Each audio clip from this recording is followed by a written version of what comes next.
নমস্কার বন্ধুরা, আজ আবারও একটা ইন্টারেস্টিং ভিডিও নিয়ে এসেছি। দেখুন বন্ধুরা, চাল শুকনো হয় না, বর্ষাকালে একদম জল হচ্ছে, তার জন্য চালের কি অবস্থা হয়েছে দেখতে থাকুন। তো দেখুন বন্ধুরা, চাল একদম শুকিয়ে যায়নি। দেখুন, একদিন রোদ দিয়েছিল, চালটা ধুয়েছিলাম, তারপর দিন আর থেকে পুরো বৃষ্টি একরকম 5-6 দিন দিয়ে চালটা দেখুন একদম ঘুমে গেছে, শুকনো হয় না। গতকাল রোদ দিয়েছিল, একটু দিয়েছিলাম, শুকিয়েছে। আর দেখুন 5-6 দিন থাকার ফলে চালটা দেখুন কালারটা কীরকম হয়ে গেছে। এই চালটাই কিন্তু সকালবেলায় চালটা নেড়ে নিয়েছি, ওইটা আপনাদের সঙ্গে শেয়ার করা হয় না, কারণ বৃষ্টি পড়ছে এখনও। আর যেখানে মুড়ি ভাজা হয় সেখানটাও আপনাদেরকে দেখাচ্ছি, বর্ষাকালে মুড়ি ভাজার কী হাল। তো দেখুন বন্ধুরা, তাও তো খেতে হবে, খাবার জন্য। তো দেখুন যে শুকনো চালটার কালারটা দেখুন হলদে ভাব থাকে। আর যদি রোদ না দেয় তাহলে কিন্তু চালটার কালারটা এরকম হয়ে যায়। দেখুন, আগে দেখালাম চালটা কীরকম হয়েছে, আর এটা শুকনো চাল। এই চালের শুকনো চাল আর একটু শুকনো না হয় গুমে যাওয়া চালের মুড়ি আপনাদের সাথে শেয়ার করব। এক নাগাড়ে বৃষ্টি হওয়ার ফলে দেখুন যেখানে মুড়ি ভাজা হয় উনুনটা, সেখানেও কিন্তু ভিজে গেছে। এই দেখুন মুড়ি ভাজবো, দেখুন পলিথিন দিয়েছি, এ দেখুন একদম পুরো ভিজে স্যাঁতস্যাঁত করছে। আর এখানে কিন্তু মুড়িগুলো ভাজতে হবে। এই চালগুলো যদি আবারও রেখে দেওয়া হয় তাহলে কিন্তু আরও নষ্ট হয়ে যেতে পারে। এই জন্যই দেখুন পলিথিন বিছিয়ে দিয়েছি, সাদা পলিথিন। এর ওপরে দিয়ে দেব মলাট পেপার, তার উপরে মুড়িগুলো কিন্তু ভেজে নিতে হবে, তা না হলে মুড়ি ভাজতে কিন্তু অনেকটা সময় লেগে যাবে। আর যদি কিছু ভালোভাবে বিছিয়ে না দেওয়া হয়, মুড়িগুলোও কিন্তু মিয়ে দড়ি হয়ে যাবে।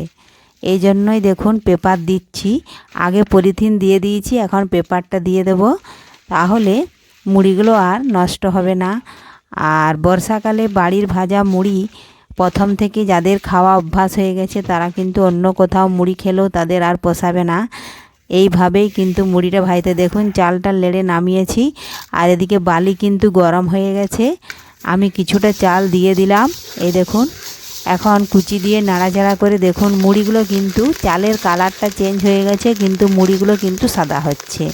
এই দেখুন, যেভাবে আমরা শুকনো চাল ভাজা হয় সেইভাবেই কিন্তু এগুলো গুমে গেছে। এই দেখুন, আর গুমে গেছে মনে হচ্ছিল চালটা মুড়িটা গন্ধ করবে, কিন্তু গন্ধ হয় না, কারণ আগুনের তাপে সব কিছু গন্ধ বা নষ্ট হয়ে একদম পুড়ে গেছে। এই জন্য মুড়িটা কিন্তু পরিষ্কার হচ্ছে, আর মুড়িটা খেতেও কিন্তু ভালোই লাগছে। যদি কোনো বন্ধু আমার চ্যানেলে নতুন হয়ে থাকেন, চ্যানেলটি সাবস্ক্রাইব করে বেল আইকন হলে সেট করে দিন সবার প্রথমে আমার এই রেসিপি পেতে। দেখুন আমি আবারও কিছুটা চাল দিয়ে দিয়েছি, ওই কুচি দিয়ে একই রকমভাবে নাড়াচাড়া করতেই দেখুন মুড়িগুলো কী সুন্দর ফুটে উঠেছে। আর বালিটা কিন্তু খুব তাড়াতাড়ি গরম হচ্ছে না, গরম হতে দেরি হচ্ছে, কারণ ভিজে উনান চারদিকে স্যাঁতস্যাঁতে হয়ে গেছে। আর এক নাগাড়ে 10-12 দিন বৃষ্টি হওয়ার পরেই কিন্তু উনুনের চারপাশটা এইভাবে হয়ে গেছে, স্যাঁতস্যাঁত করছে।